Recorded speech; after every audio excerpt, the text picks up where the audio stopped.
Hello दोस्तों, मैं Shiva Yadav. Bio corps academy में आपका स्वागत है। जैसा कि हम लोग अभी पढ़ रहे हैं cell cycle and cell division वाला चैप्टर क्लास 11th का, ठीक है।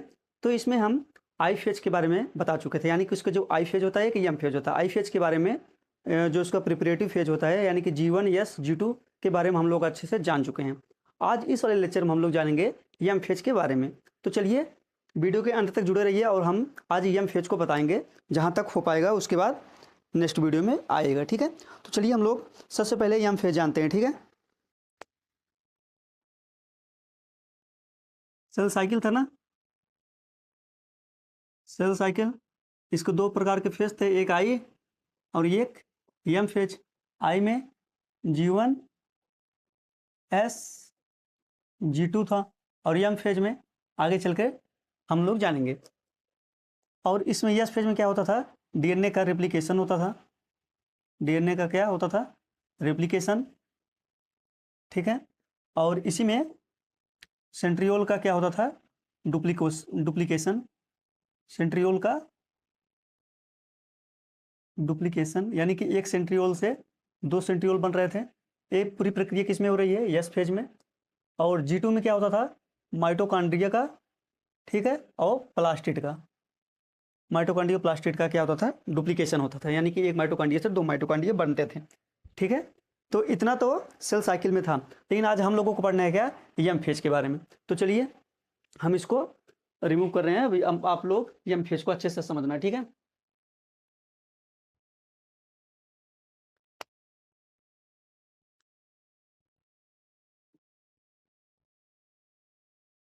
एम फेज, एम फेज को ही माइटोटिक फेज बोलते हैं, या इसी को क्या बोल सकते हैं हम लोग, डिविजनल फेज या फिर डिवीजन फेज। जो आई फेज था, आई फेज में कोशिका का विभाजन कहीं पर नहीं हो रहा था, वो बस कोशिका अपने आप को तैयार कर रही थी। लेकिन एम फेज में क्या हुआ, माइटोटिक फेज यानी कि डिवीजन फेज, इसमें क्या होगा, सेल का डिवीजन होगा, यानी कि सेल बटेगी, ठीक है। तो चलिए हम लोग जानते हैं इसके बारे में अच्छे से थोड़ा सा। देखिए, जो यम फेज है, जो यम फेज है, ये दो तरीके से पूरी होती है, दो तरीके से पूरी होती है। एक होता है क्या, कैरियोकाइनेसिस। एक होता है क्या, कैरियोकाइनेसिस। और दूसरा क्या होता है आपका ये साइटोकाइनेसिस, ठीक है।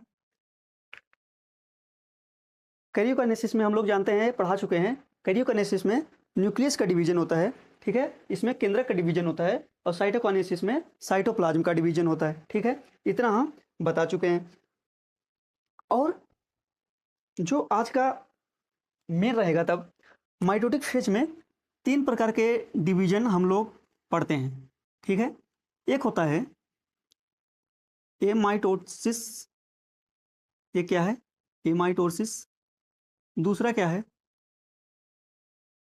माइटोसिस। और तीसरा डिवीजन क्या है, मियोसिस, ठीक है। एमाइटोसिस जो प्रक्रिया होती है, यानी कि ऐसा डिवीजन कहाँ पर होता है, आपके प्रोकैरियोट में। इस टाइप का डिवीजन कहाँ पाया जाता है, प्रोकैरियोटिक सेल में पाया जाता है, ठीक। और कुछ हमारे शरीर में जो कार्टिलेजिनस टिश्यू होते हैं, वो भी इसी तरीके से, इसी वाले डिवीजन से क्या होते हैं, डिवाइड होते हैं। तो बहुत ज़्यादा इंपॉर्टेंट है नहीं, ठीक। दूसरा क्या है, माइटोसिस है। माइटोसिस को हिंदी में बोलते हैं समसूत्री विभाजन। हिंदी में क्या बोलेंगे, समसूत्री विभाजन। तो आज हम लोग क्या पढ़ेंगे, माइटोसिस के बारे में, ठीक है। एम फेज चल रहा है, एम फेज में लेकिन क्या पढ़ेंगे, पहले माइटोसिस के बारे में। एक बार इसको हम रिमूव कर रहे हैं, ठीक है। ये कहाँ पर होता है, प्रोकैरियोटिक सेल में। आप लोग एक बार लिख लीजिए।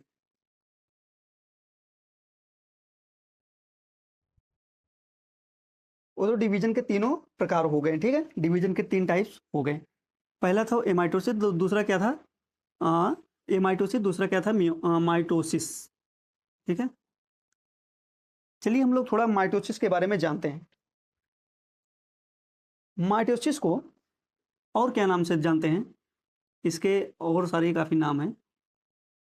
इक्वेशनल डिवीजन, इक्वेशनल डिवीजन, ठीक। या इसी को हम लोग बोल सकते हैं क्या, होमो होमोटाइपिक या होमोटिपिक डिवीजन। ठीक है, या इसी को क्या बोल सकते हैं, होमोटिपिक डिवीजन। जो माइटोसिस डिवीजन था, जो माइटोसिस टर्म है, ये टर्म किसने दिया था, टर्म गिवन बाय, उन साइंटिस्ट का नाम था क्या, फ्लेमिंग। उनका क्या नाम था, फ्लेमिंग। जो फ्लेमिंग थे वो किस टाइप की कोशिका पर खोज कर रहे थे, मतलब कि किस टाइप की कोशिका पे प्रयोग कर रहे थे, एनिमल सेल पर। किसमें दिया था, एनिमल सेल में। ठीक, अगर कोई पूछ लिया एनिमल सेल में माइटोसिस डिवीजन की खोज किसने किया था, आप लोग किसको बताओगे, फ्लेमिंग को। अब माइटोसिस टर्म किसने दिया था, ये दिए थे कौन, फ्लेमिंग ने। अगर वही बात आ जाए प्लांट सेल के लिए, अगर यही माइटोसिस की खोज प्लांट सेल में कौन किया था, डिस्कवरी इन किस में, प्लांट सेल में, तो उन साइंटिस्ट का नाम है क्या, स्ट्रासबर्गर। स्ट्रासबर्गर। ठीक है, इन्होंने किस में दिया था, प्लांट सेल में। और जो फ्लेमिंग थे वो किस में दिया था, मतलब किस में खोजे थे वो, एनिमल सेल में। ठीक है, इतना समझ गए। अब देखिए कहाँ गया यार, अब आप लोग बताइए माइटोसिस किस टाइप की कोशिका में होगा, माइटोसिस किस टाइप की कोशिका में होगा। तो ये होता है कहाँ पर, अकर्स इन ऑलवेज, कैसा, हैप्लॉइड की डिप्लॉइड, डिप्लॉइड सेल में। ये कहाँ पर होता है, डिप्लॉइड सेल में। लेकिन कुछ कुछ क्या होते हैं, कुछ कुछ एक्सेप्शन होते हैं। लेकिन सॉरी, एक चीज वहां बता रहे हैं, इन ऑलवेज डिप्लॉयड कहाँ होगा पता है, diploid seen of, diploid occurs in always diploid cell of animal. जो एनिमल की कोशिकाएं होती हैं उनमें हमेशा किसमें होगा, डिप्लॉयड सेल में। डिप्लॉयड सेल का मतलब ये है कि क्रोमोसोम की नंबर डबल हो, यानी कि ठीक है, एन के पावर में ना रहे। ठीक है, जैसे कि अगर हम लोगों का क्रोमोसोम कितना है, 46 है। ठीक, उसका 2n कितना हो जाएगा, 23 हो जाएगा। ठीक, ऐसा टाइप का। लेकिन अगर वही प्लांट सेल में अगर बात हो जाए, अकर्सिन किसमें, haploid and diploid cell of plant.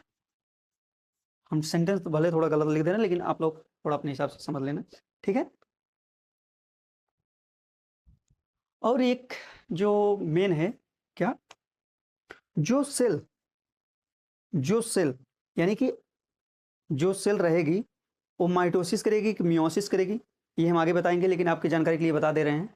जब आई फेज का जब आई फेज का यस फेज चल रहा था, यानी कि इंटर फेज का जब G1 S G2 चल रहा था, तो जो इसमें यस फेज है, यस फेज में क्या होता था, डीएनए का रेप्लिकेशन होता था, यानी कि एक डीएनए से दो डीएनए का निर्माण होता था।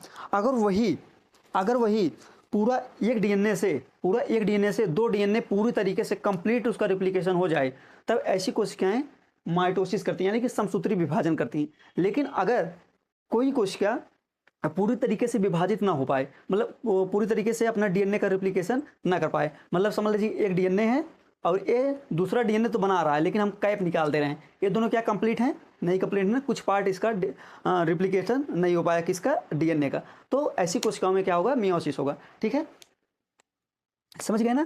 तो जो कोशिकाएं कहाँ पर जाएंगी, जिन जिन कोशिकाओं में मियोसिस होगा, यानी वो सॉरी माइटोसिस होगा, लिख दे रहे हैं, जैसे देखिए, सेल अंडरगोइंग इन माइटोसिस, यानी कि जो कोशिकाएं समसूत्री विभाजन में जाएंगी, आल्सो कॉल्ड एज, क्या कहलाएंगी, माइटोसाइट। माइटोसाइट सेल कहलाएंगे। यानी कि जो कोशिका जैसी कोशिका में जिसमें माइटोसिस होगा उसको क्या बोलेंगे, माइटोसाइट सेल। ठीक है। और इसका एक बहुत इंपॉर्टेंट लाइन है, ये जो हम आपको बता रहे हैं अभी पूरा डिटेल में बताएंगे। ठीक है।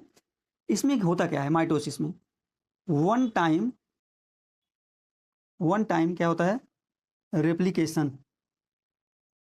वन टाइम रेप्लिकेशन कहाँ होगा, इंटरफेज के यस में। One time replication and one time segregation.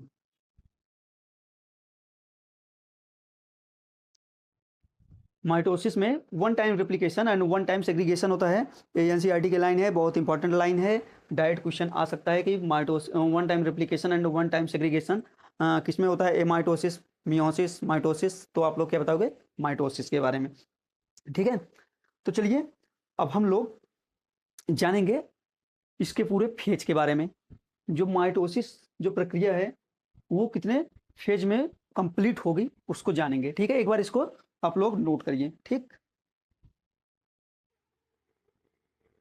हम लोग पढ़ क्या रहे हैं, माइटोसिस ना, माइटोसिस डिवीजन पढ़ रहे हैं। ये कंप्लीट कितने में होगा, कंप्लीट इन 4 फेजेस। ठीक है।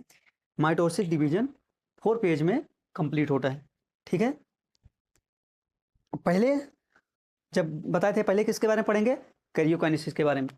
पहले किसके बारे में पढ़ेंगे, कैरियोकाइनेसिस। एक चीज, ये जो कंप्लीट यहाँ पर लिख दिए है उससे बढ़िया होगा यहाँ पर आप लोग इसके पास लिख देना। ठीक है। न्यूक्लियस डिवीजन, कैरियोकाइनेसिस में क्या होता है, nucleus division.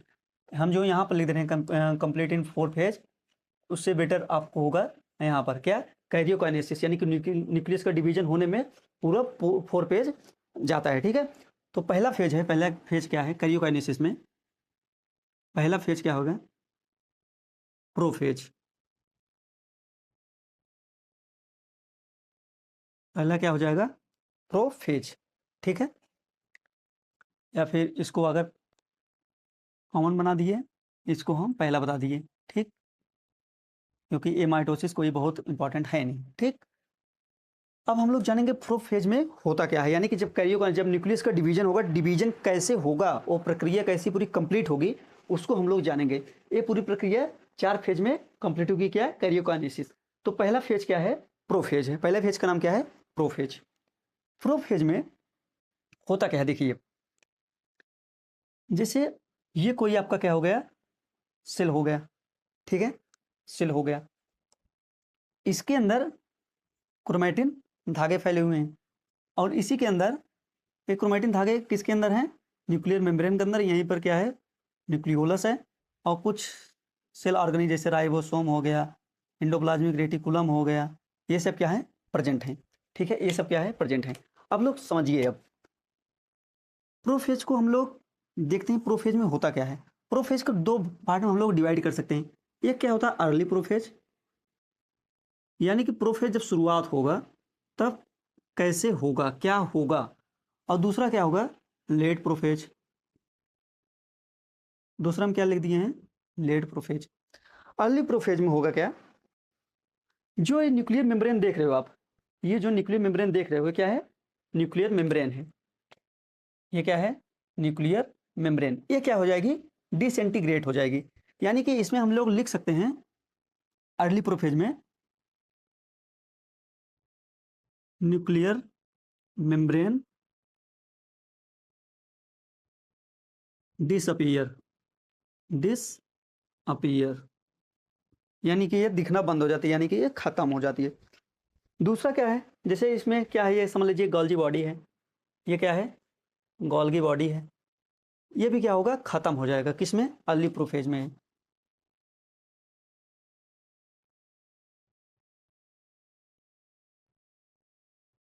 Golgi body and endoplasmic reticulum क्या हो जाएगा, डिसअपियर हो जाएगा, नष्ट हो जाएंगे, दिखाई नहीं देंगे कोशिका के अंदर। ठीक है, और क्या बताए थे, एक हम बताए हैं आप लोग को, अगर ध्यान होगा, सेंट्रियोल, एक टर्म बताए थे, सेंट्रियोल। ठीक है, सेंट्रियोल का काम क्या बताए थे हम, स्पिंडल फाइबर का फॉर्मेशन करना। इसको हम सब कुछ पढ़ा चुके हैं, आप लोग जाके वीडियो देखो। तो इसमें क्या होगा, ऐसे कोशिकाओं में ये पाए जाते हैं, ऐसे कोशिकाओं में प्रेजेंट होते हैं ना। ऐसे समझ लिए क्या हो गए आपके, सेंट्रियोल हो गए, सेंट्रियोल। ये क्या हो गए, पोल की तरफ मूव करने लगेंगे, यानी कि एक इधर रह गया और दूसरा कहां पर, इधर मूव करने लगा। ठीक है, दूसरा इधर जाने लगा। तो इसमें हम लोग लिख सकते हैं क्या, centriole move opposite pole, opposite pole. ठीक है, ज्यादा छोटा तो नहीं लिख रहे हैं ना। ये क्या होगा, मूव करने लगेगा। ये तो आपका हो गया अर्ली प्रोफेज में। अब लेट प्रोफेज में क्या होगा, ये भी इसमें क्या होगा, डिसअपियर हो जाएंगे, न्यूक्लियर मेम्ब्रेन भी डिसअपियर हो गया, न्यूक्लियोलस भी डिसअपियर हो गया, और माइटोकांड्रिया प्लास्टिड तो डिसअपियर होंगे नहीं। क्यों, क्योंकि वो तो एस फेज में उनका डुप्लीकेशन हो रहा है ना, उनका जरूरत है, तो इसलिए वो मतलब कि डिलीट नहीं होंगे। ठीक है, अब लेट प्रोफेज में क्या होगा, लेट प्रोफेज में ये होगा, जो क्रोमैटिन फाइबर हैं, जो क्रोमैटिन फाइबर है, क्रोमैटिन का क्या होने लगेगा, condensation, chromatin condensation start, condensation क्या हो जाएगा, स्टार्ट हो जाएगा। यानी कि जैसे ये सेल रहा, इसी के अंदर न्यूक्लियर मेम्ब्रेन फैला हुआ है, ओ सॉरी, क्रोमैटिन फाइबर फैला हुआ है। ठीक, क्रोमैटिन, अब क्रोमैटिन का क्या होगा, कंडेंस होने लगेंगे। जैसे अगर कोई एक आप बड़ा धागा ले लो, उसको इतना बड़ा रहेगा, लेकिन अगर उसको मोड़ दोगे आप तो इतना छोटा सा रह जाएगा। वही यानी कि उसका कंडेंस करके संघनित कर दिए हम लोग ना। तो वही क्या होगा, क्रोमैटिन का कंडेंसेशन क्या होता है, स्टार्ट हो जाए, यानी कि क्रोमैटिन जो धागे हैं एक कंडेंस होने लगेंगे। जब क्रोमैटिन कंडेंस होगा, जब क्रोमैटिन कंडेंस होगा तो किसका फॉर्मेशन होगा, क्रोमैटिन कंडेंस होने के बाद क्रोमैटिन किसमें चेंज हो जाएगा, क्रोमोसोम में, क्रोमोसोम में क्या हो जाता है, चेंज हो जाता है। यानी कि ऐसे धागा अगर यही हुआ तो कंडेंस होकर ऐसे मोटा सा, बता दिए यही है क्या, क्रोमोसोम। ठीक, अब देखो, जो सेंट्रियोल इधर मूव कर रहा था, जो सेंट्रियोल अभी इधर से इधर सिर्फ जा ही रहा था, अब क्या होता है, यहां पर पहुंच जाता है। तो इसको लिख सकते हैं हम, सेंट्रियोल एलाइंग, एलाइंग मतलब पहुंचना, ALINGNED, aligning at opposite pole, opposite pole, यानी कि ये सेंट्रियोल एक इधर तो पहले से रहेगा और दूसरा एक पहले से रहेगा, दूसरा वाला मूव करके कहाँ पहुंच जाएगा, अपोजिट पोल पर पहुंच जाएगा। ठीक है, ये आपका कहाँ हो रहा है, लेट प्रोफेज में। जब सेंट्रियोल अपोजिट पोल पर पहुंच जाएगा, तब सेंट्रियोल का काम क्या है, सेंट्रियोल का काम क्या है, स्पिंडल फाइबर का निर्माण करना। तो हम लोग लिख सकते हैं क्या, formation of, formation of spindle fibre. ठीक है, फॉर्मेशन ऑफ स्पिंडल फाइबर, ये आपका हो गया प्रोफेज। ठीक है, यानी कि अगर इसको फिगर में देखना चाहो तो हम यहीं पर जल्दी से बना दे रहे हैं, दो फिगर। ठीक, ये आपका क्या हो जाएगा, अर्ली प्रोफेज को डिनोट करेगा। इसमें क्या होता है, जो सेंट्रियोल होता है, ठीक, ये समझ लीजिए सेंट्रियोल है, ये मूव करेगा, और जो क्रोमैटिन फाइबर हैं ऐसे फैले रहेंगे सेल में, बाकी सब तो डिसअपियर रहेंगे। और दूसरे में क्या होगा, सेंट्रियोल अपोजिट पोल पर तो पहुंच जाएगा, अपोजिट पोल पर पहुंच जाएगा और ये जो क्रोमैटिन है, क्रोमैटिन क्या करेंगे, कंडेंस होकर क्रोमोसोम का निर्माण करेंगे। क्रोमोसोम तब ऐसे कुछ हमारे सेल में ऐसे बिखरा हुआ रहेगा, ठीक। और इसके क्या होगा, स्पिंडल फाइबर का निर्माण होने लगेगा, यानी कि ऐसे ऐसे एक धागे जैसी संरचना इससे निकलने लगती है, किससे, सेंट्रियोल से, ठीक है। ये आपका अर्ली प्रोफेज, ये आपका लेट प्रोफेज, इतना समझ में आ रहा है।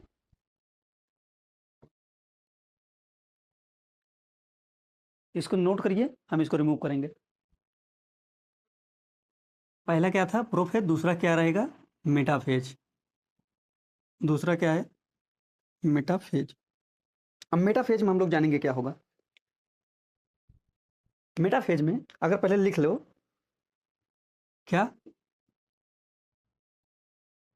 Attachment of spindle fibre to, किससे अटैच होगा, काइनेटोकोर्स, काइनेटोकोर भी हम बता चुके हैं, attachment of spindle fibre to kinetochore, ठीक। और क्या होगा, जो क्रोमोसोम होंगे, यानी कि जो गुणसूत्र होंगे, क्रोमोसोम क्या करेंगे, aligned, align at equator, aligned at equator. इतना पहले दोनों लाइन का मतलब समझो आप। जो फिगर बना रहे हैं इसको ध्यान से देखना, ठीक। ये आपका क्या हो गया, एक सेल हो गया, उसमें क्या था, क्रोमोसोम का कंडेंसेशन पूरा हो चुका था लगभग, क्रोमैटिन का कंडेंसेशन हो चुका था लगभग लगभग, क्रोमोसोम का फॉर्मेशन हो चुका था, ठीक। यहाँ पर क्या हुआ, attachment of spindle fibre to kinetochore, ठीक है। ये समझ लीजिए आपका क्या हो गया,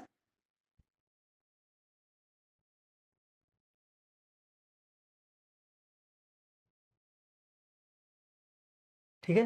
ये क्या है, आपके क्रोमोसोम है। क्रोमोसोम दो दो क्रोमैटिड, सिस्टर क्रोमैटिड होते हैं और जुड़े रहते हैं किससे, सेंट्रोमियर से, ये हम पूरा पढ़ाए हैं, ठीक। अब यहाँ पर क्या है, सेंट्रियोल है और यहाँ पर भी सेंट्रियोल है। सेंट्रियोल से स्पिंडल फाइबर निकल रहा है और स्पिंडल फाइबर यहाँ पर इसके, ये क्या है, डिस्क लाइक स्ट्रक्चर एक पाया जाता है, क्या होता है, काइनेटोकोर होता है। काइनेटोकोर से स्पिंडल फाइबर क्या करता है, अटैच हो जाता है। काइनेटोकोर से स्पिंडल फाइबर क्या हो जाता है, अटैच हो जाता है, ठीक है। ऐसे इधर से भी हम अटैच कर दे रहे हैं, ठीक। और क्रोमोसोम अलाइंड एट इक्वेटर, जो उसमें प्रोफेज में ऐसे छितरे बितरे फैले हुए थे, इसमें क्या है, एक ही जगह पर आके स्टेबल हो गए, यानी कि बीच में आकर इक्वेटर पर आकर ऐसे अपना टिक गए, ठीक है। जब इक्वेटर पर आकर टिकेंगे, कई जैसे हम इसमें दो क्रोमोसोम अभी दिखा दे रहे हैं आपके एग्जाम्पल के लिए, लेकिन ऐसे कई सारे क्रोमोसोम आकर टिकते हैं, ठीक है। ये देखो बीच में एकदम टिक रहे हैं ना, बीच में टिक रहे हैं। तो ये जो एक, जैसे अगर कोई आप कोई बॉटल ले लिए, बीच में कोई एक कैसेट डाल दिया, फिर कुछ भी ढक्कन की तरह डाल दिया, तो एक प्लेट की तरह दिखने लगेगा। देखो ये भी एक क्या है, एक प्लेट की तरह दिखने लगेगा। तो इस वाले प्लेट को क्या बोलेंगे, जो प्लेट का फॉर्मेशन होगा उसको क्या बोलेंगे, इक्वेटर। तब यहाँ पर क्या बन जाएगा, मेटाफेजिक प्लेट, मेटाफेजिक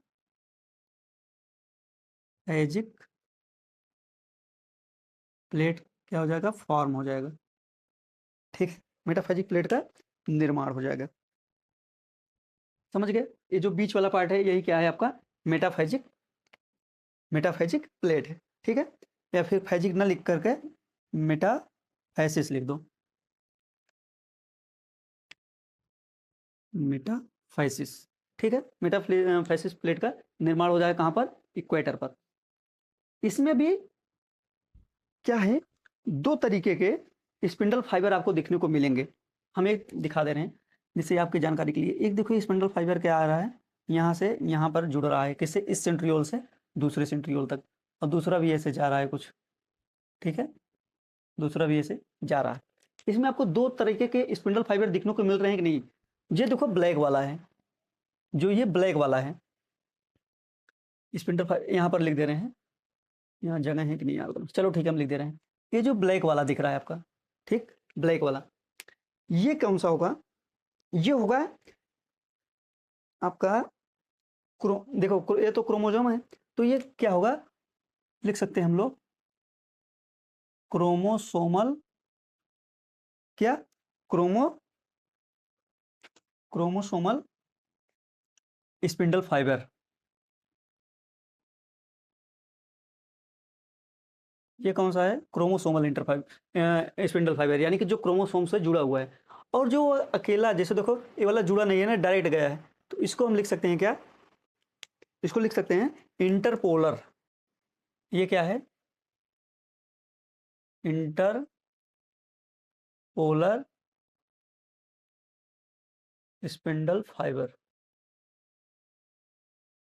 ठीक, और ये आपका क्या आ गया, मेटाफेजिक प्लेट, यहाँ पर लिख लेना। ठीक है, ये आपका क्या हो गया, मेटाफेजिक प्लेट। ठीक, दो तरीके के स्पिंडल फाइबर कहाँ देखने को मिलेंगे आपको, मेटाफेज स्टेज में, जो कि एक जो नहीं जुड़ा रहेगा डायरेक्ट एक सेंट्रियोल से दूसरे सेंट्रियोल तक आया रहेगा, उसको इंटरपोलर बोलेंगे, और जो बीच में अगर क्रोमोसोम से जुड़ जाएगा उसको क्रोमोसोमल स्पिंडल फाइबर बोलेंगे। ठीक है, एक लाइन बहुत इंपॉर्टेंट है, क्या है वो, जो मेटाफेज स्टेज होती है, मेटाफेज, मेटाफेज जो स्टेज होता है, क्या किसके लिए सही रहता है पता है,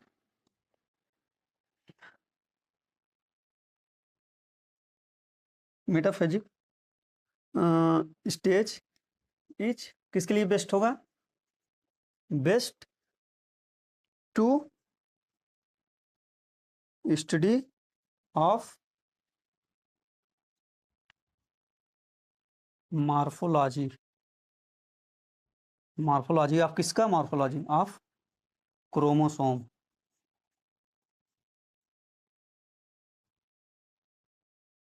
ठीक है, morphology of chromosome.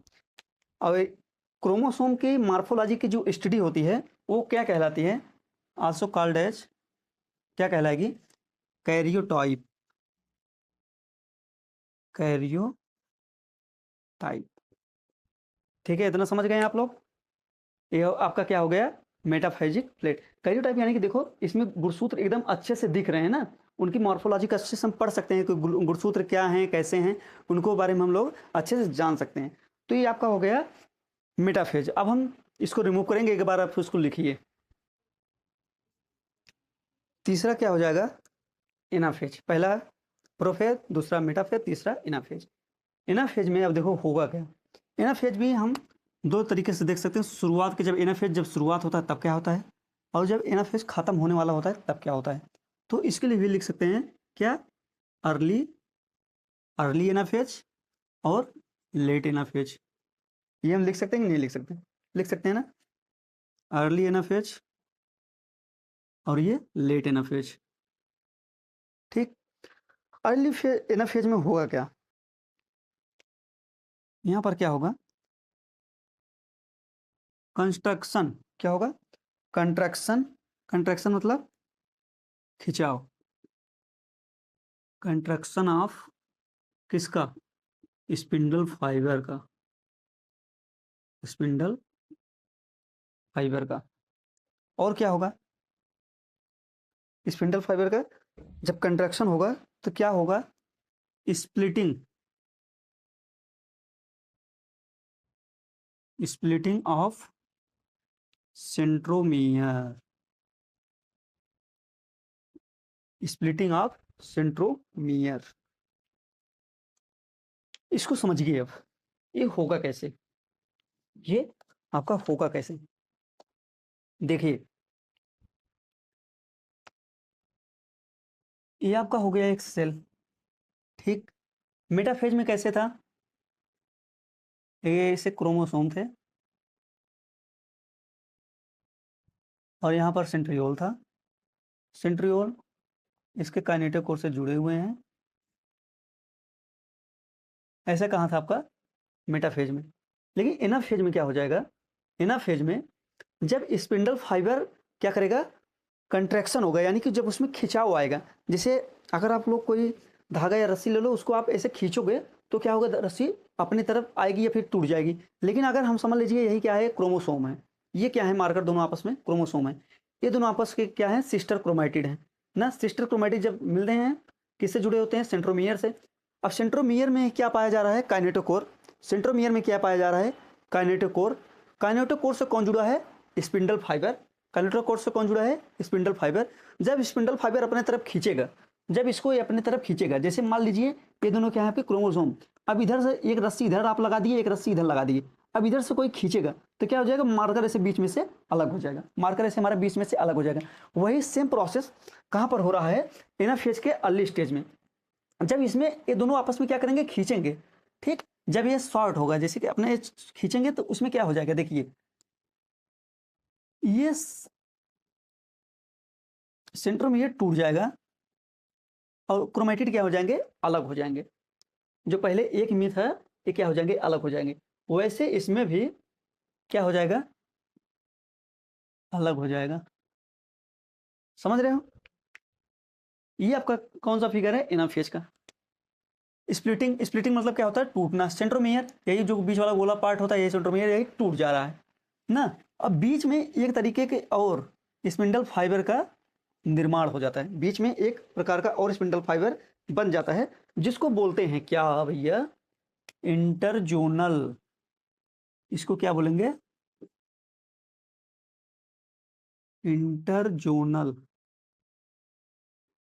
Spindle fibre. इसको क्या बोलेंगे? Interzonal spindle fibre. अब क्या होगा? लेट फ्रू फेज में क्या होगा? जो ये अभी तो यहाँ पर टूटे हैं, अभी तो यहाँ पर क्या होंगे? टूटे हैं, लेकिन लेट फेज में क्या होंगे? ये जो क्रोमेटिड हैं, जो क्रोमेटिड हैं, ये कहाँ पर मूव करने लगेंगे? अपोजिट पोल पर। ये इधर खिसकने लगेगा और ये इधर खिसकने लगेगा, ठीक है। तो हम लोग लिख सकते हैं क्या? अब यहाँ पर क्रोमोजोम नहीं लिखेंगे, यहाँ पर क्या लिखेंगे? अब सिस्टर क्रोमेटिड। क्रोमोजोम तो जब मिला था तब था, यहाँ पर क्या हो जाएगा? Sister chromatid. तो हम लोग लिख देंगे इसमें क्या? लेट फ्रू फेज में सिस्टर क्रोमेटिड मूव, क्या? Move opposite pole, opposite pole, ठीक।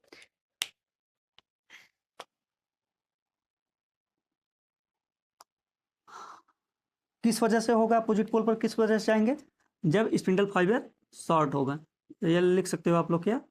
शॉर्टनिंग ऑफ स्पिंडल फाइबर, या इसको लाइन को पहले लिख देना। शॉर्टनिंग ऑफ स्पिंडल फाइबर होगा, उसके बाद क्या हो जाएगा? सिस्टर क्रोमेटिड अपोजिट पोल की तरफ मूव करने लगेंगे। और इसमें क्या हो रहा है? और इसमें हो क्या रहा है? न्यू स्पिंडल फाइबर बन रहा है ना।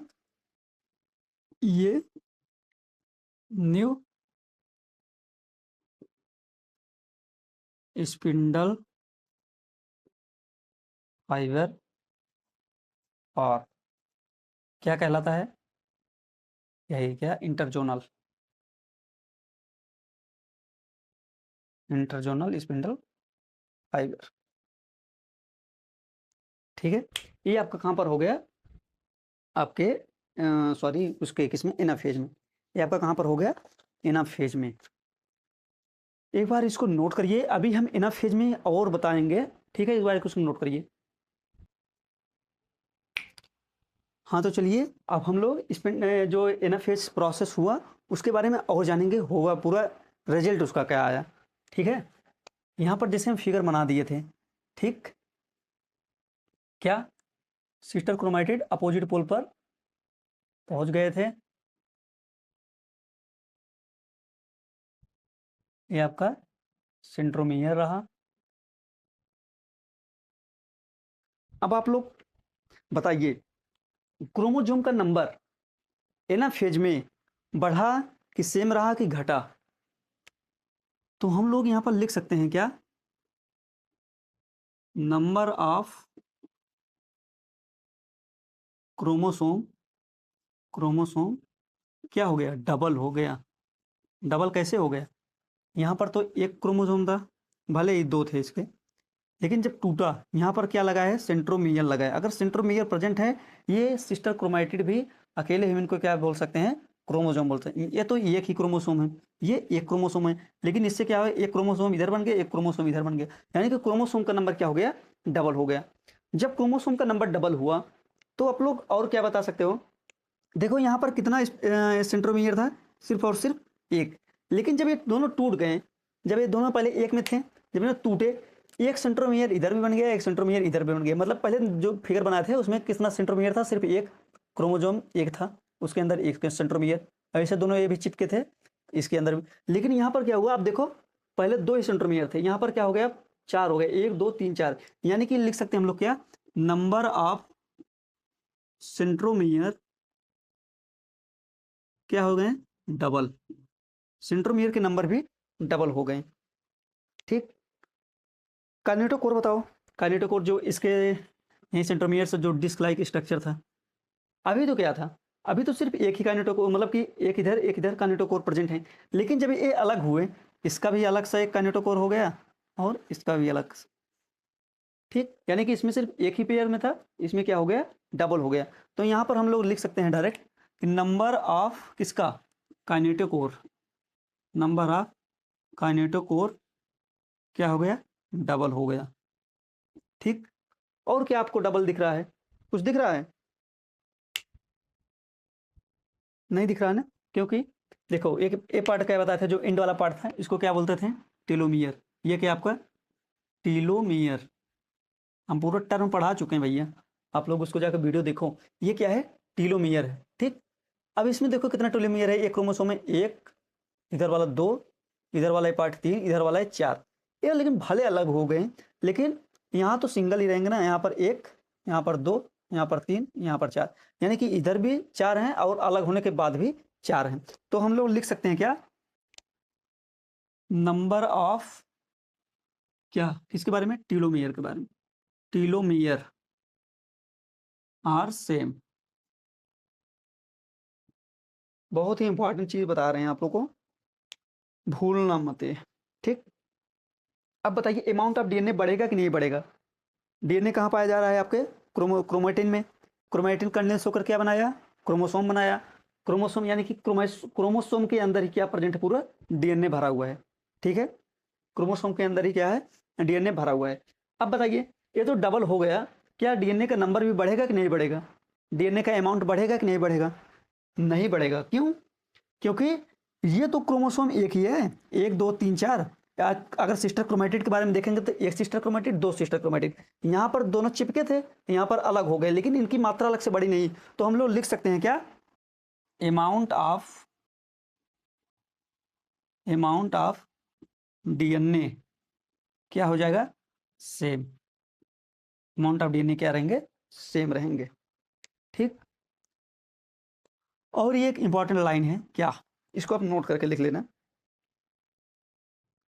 Anaphase stage best to determine the shape of chromosome.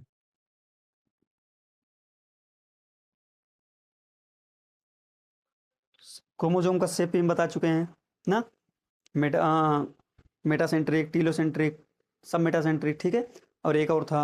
ठीक, ये सब बता चुके हैं। तो कहने का मतलब यही है, अगर देखो कोई अगर सेंट्रोमियर, ये सेंट्रोमियर है, यहाँ पर ऐसे अलग हुआ, तो इसको हम, अगर यहाँ पर सेंट्रोमियर दिख रहा है पूरा, यहाँ से स्पिंडल फाइबर इसको खींच रहा है, तो देखेंगे कि कौन सा आर्म इसका, कौन सा आर्म बड़ा है, कौन सा छोटा है। तो इस हिसाब से हम बता सकते हैं। कोई कोई हुआ ऐसे रहा, बहुत इसका एक वाला आर्म बहुत छोटा रहा, तो इसको हम क्या बोल सकते हैं, जैसे कि टीलोसेंट्रिक टाइप का क्रोमोसोम। ठीक है, ये भी हम लेक्चर में पढ़ा चुके हैं, आप जाइए लेक्चर को देखिए तभी समझ में आएगा। ठीक, इसको लाइन को लिख लेना, बहुत इंपॉर्टेंट है। और एक चीज़ जो हम बता दिए हैं क्या, स्प्लिटिंग ऑफ सेंट्रोमियर किस में होता है, एनाफेज में होता है। किसके एनाफेज में होगा, माइटोसिस के एनाफेज में होगा। बहुत इंपॉर्टेंट है, हर बार लगभग लगभग क्वेश्चन में आ जाता है, बोर्ड वाले में, नीट के में, बहुत ही इंपॉर्टेंट लाइन है वो। ठीक है, तो चलिए एक बार इसको नोट करिए, हम रिमूव करेंगे। तो अब चौथा क्या रहेगा आपको, टीलोफेज। टीलोफेज, टीलोफेज में क्या होगा, टीलोफेज में कुछ नहीं होता जनरली, मतलब होता है लेकिन कहने का मतलब है जो प्रोफेज में हो चुका था उसका अपोजिट होगा, तो इसको हम लिख सकते हैं क्या, reverse of prophase,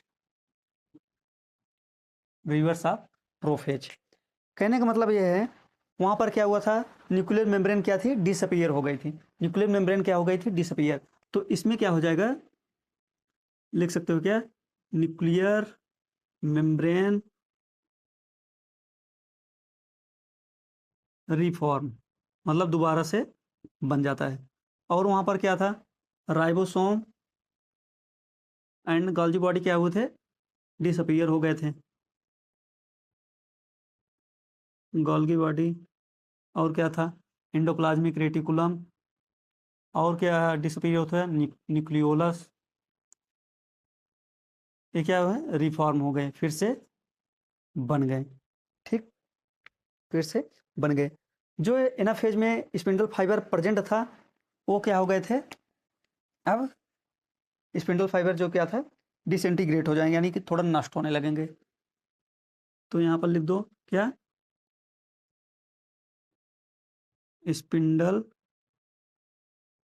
fibre disintegrate, spindle fibre क्या हो जाते हैं, नष्ट हो जाते हैं। प्रोफेज में क्या हुआ था, क्रोमैटिन का कंडेंसेशन होने लगता है ना प्रोफेज में, यानी कि कंडेंसेशन होकर क्या बनने लगता है, वो क्रोमोसोम बनाने लगता है। लेकिन इसमें क्या होगा, फिर से जो अभी यहाँ पर एनाफेज तक जो हम लोग क्रोमोसोम देखे हैं, तो क्या हो जाएगा, जो यहाँ पर अभी तक क्रोमोसोम है वो फिर से किस में कन्वर्ट हो जाएगा, क्रोमैटिन में। क्रोमोसोम फिर से किस में कन्वर्ट हो जाएगा, क्रोमैटिन में।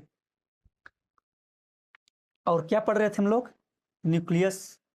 ठीक, इसमें क्या हो जाएगा, अब यहाँ पर लिख सकते हो क्या, न्यूक्लियस का डिवीजन पढ़ रहे थे, तो वन न्यूक्लियस डिवाइड फॉर्म क्या बन गए, टू न्यूक्लियस।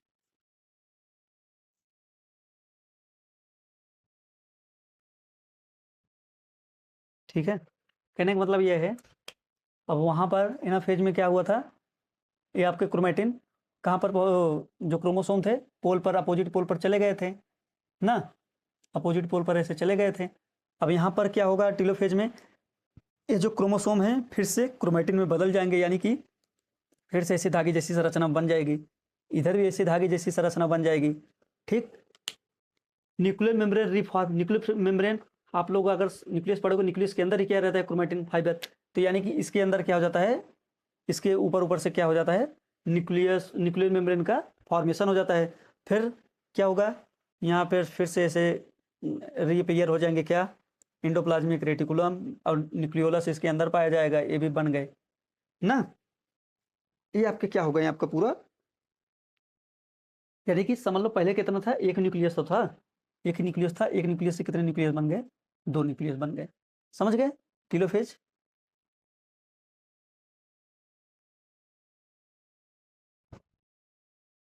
ये तो क्या हो गया, कैरियोकाइनेसिस। इसको एक बार नोट करिए, हम इसको रिमूव कर रहे हैं। ठीक, ये तो आपका क्या हो गया, कैरियोकाइनेसिस। अब हम लोग क्या पढ़ेंगे, पहले क्या बताए थे, पहले न्यूक्लियस का डिवीजन होगा, उसके बाद क्या इसका डिवीजन होगा, साइटोप्लाज्म का। तो साइटोप्लाज्म के डिवीजन को क्या बोला जाता है, साइटोप्लाज्म के डिवीजन को क्या बोला जाता है, साइटोकाइनेसिस,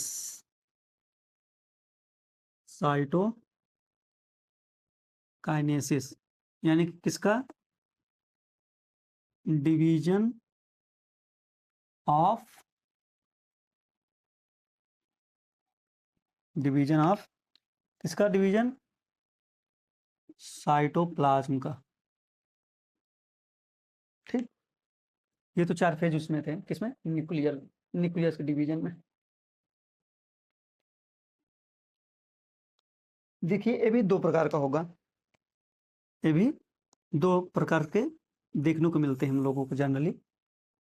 अगर एनिमल सेल है, यानी कि हम लोगों की कोशिका अगर है, अगर एनिमल सेल रहेगी तब कैसा होगा, अगर प्लांट सेल रहेगा तब कैसा होगा। ठीक है, एनिमल सेल में क्या होता है, cell furrow method, cell furrow method, FARROW लिखा है मेथड। यहां पर क्या होगा, सेल प्लेट मेथड।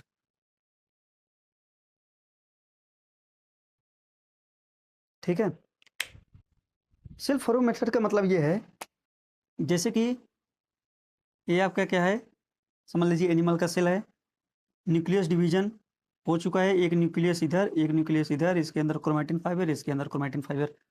बाकी माइटोकॉन्ड्रिया का डुप्लीकेशन किसमें हुआ था, जब इंटरफेज पढ़ा रहे थे, यानी कि पूरा साइकिल कंप्लीट होगा तो उसमें दो साइकिल, पूरा सेल डिवीजन में दो साइकिल पहले मतलब वो रहेगा ना, सेल साइकिल दो प्रक्रिया में होगा, एक आई में एक यम में। आई में तैयार होता है, यम में डिवीजन होता है। तो यम में डिवीजन होगा, पहले न्यूक्लियस का डिवीजन होगा, उसके बाद साइटोप्लाज्म का डिवीजन होगा। न्यूक्लियस का डिवीजन हम लोग पढ़ चुके हैं ना, दो तरीके के दो न्यूक्लियस बन चुके हैं। और जब आई फेज ही पढ़ा रहे थे, आई फेज का जो G2 फेज था, आई फेज का जो G2 वाला था, जैसे कि G1 यस G2 में क्या था, माइटोकॉन्ड्रिया का डेवलपमेंट हो रहा था, यानी कि एक माइटोकॉन्ड्रिया से दो माइटोकॉन्ड्रिया बन जाते हैं, और एक माइटोकॉन्ड्रिया उधर चला गया, एक माइटोकॉन्ड्रिया इधर आ गया। ठीक, सेल फैरो मेथड में क्या होगा, देखिए जैसे ये सेल है, ये सेल है, ये अंदर की तरफ आएगी, इसकी जो प्लाज्मा मेम्ब्रेन है अंदर की तरफ ऐसे घुसती चली जाएगी, घुसती चली जाएगी। अब इधर से भी ऐसे घुसेगी। ठीक, एक टाइम आएगा ऐसे मिल जाएगी, मिल के क्या होगा, टूट जाएगी। जब टूट जाएगी, एक सेल इधर बन गया, एक सेल इधर बन गया। ठीक है, समझ गए। इसमें और लिख सकते हैं क्या, एक ऐसा हो रहा है सेंट्रीपिटल हो रहा है, यानी कि सेंटर बाहर से सेंटर की तरफ आ रहा है। तो ये प्रोसेस कैसी है, सेंट्रीपिटल है। कैसा प्रोसेस है, सेंट्रीपिटल, यानी कि जब बाहर से अंदर की तरफ आए। ठीक है, जब बाहर से अंदर की तरफ आए, इसमें क्या होगा,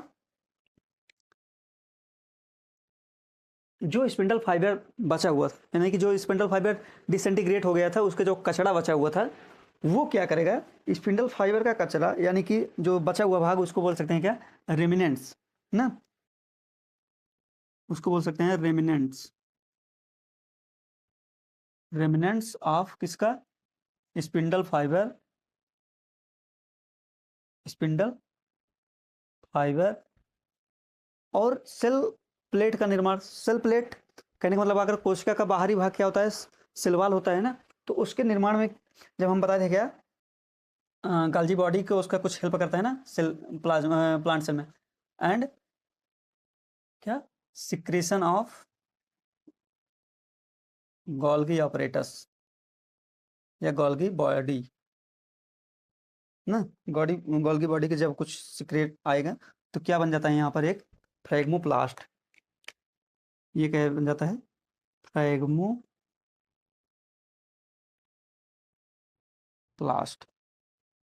फ्रैग्मोप्लास्ट का निर्माण हो जाता है।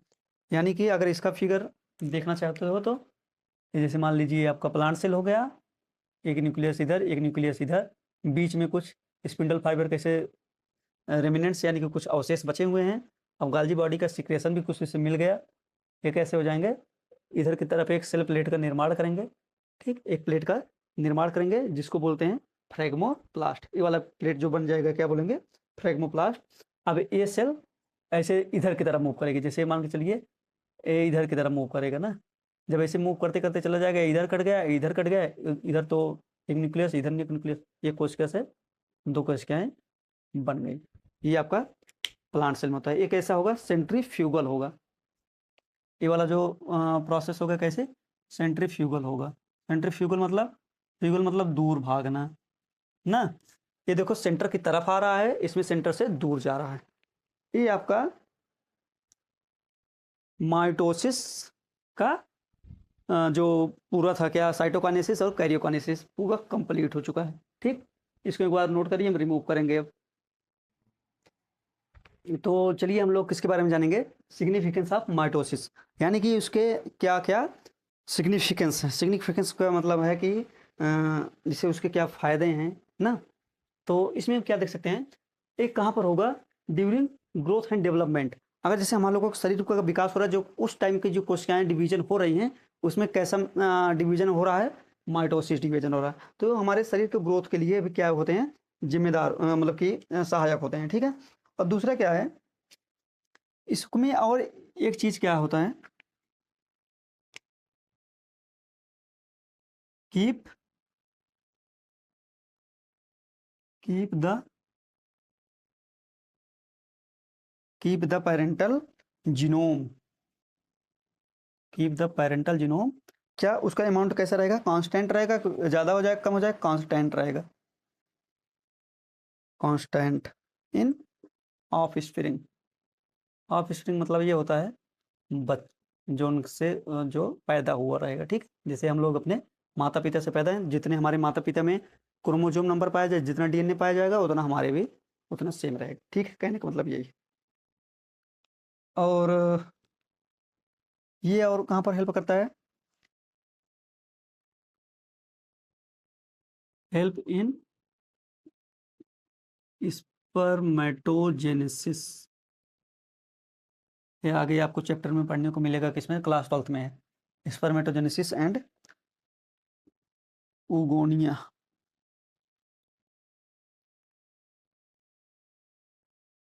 नहीं सॉरी, ऊजेनेसिस।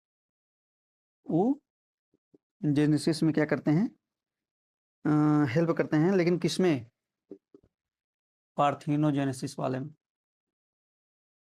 पार्थिनोजेनिक एनिमल में। अभी जो मेंडल वाला पढ़ाएंगे, मेंडल वाला लेकिन 12th में। कहने का मतलब यही है कि जैसे कुछ जीव ऐसे होते हैं ना, जैसे एक मधुमक्खी, मधुमक्खी में जो फीमेल होते हैं उसमें 32 क्रोमोसोम पाया जाता है, और मेल में 16 पाया जाता है।